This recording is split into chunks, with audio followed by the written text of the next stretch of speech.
you've probably heard of Porsche, which is one of Germany's most famous car brands. And they are making luxury sports cars like the 911 or also the Cayenne SUV. But lately I saw some very negative headlines in the news, and Porsche seems to be in very much serious troubles. So in the first 9 months of 2025, their profit was dropping by 96%, which is just incredible.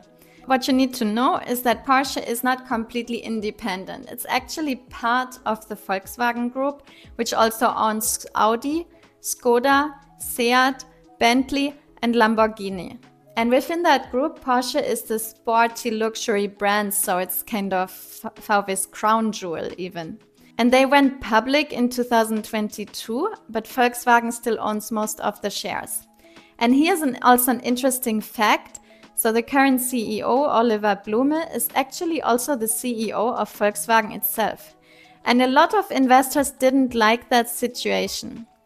Actually, he's leaving Porsche at the end of this year, so the end of 2025. And Michael Leiters, who used to be the CEO at McLaren, will take over in January 2026. Why Porsche is in trouble?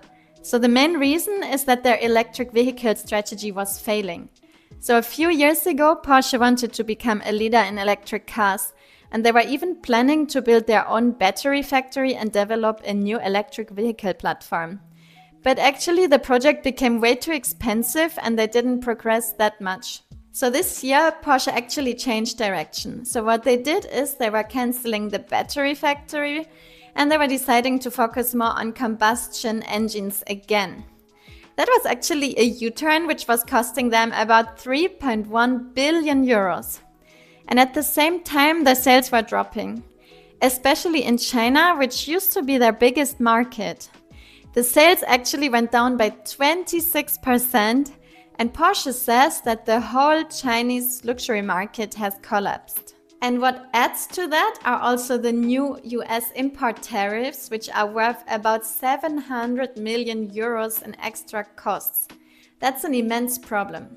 So between July and September, Porsche made an operating loss of 966 million euros. And a year ago, they made almost exactly the same amount, but as a profit. The revenue is down about 6%, and even though their cash flow is still positive, the core business is clearly struggling. They are planning to cut around 1,900 jobs over the next few years, plus around 2,000 temporary contracts will not be renewed.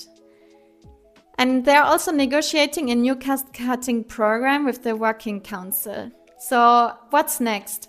So for 2025, Porsche expects almost no profit, maybe a 2% margin compared to the 14% that they had last year. But they are optimistic for 2026. They are redesigning their electric models, they're working on a new shared platform with Volkswagen brands, and they are hoping that they will lower costs and boost efficiency.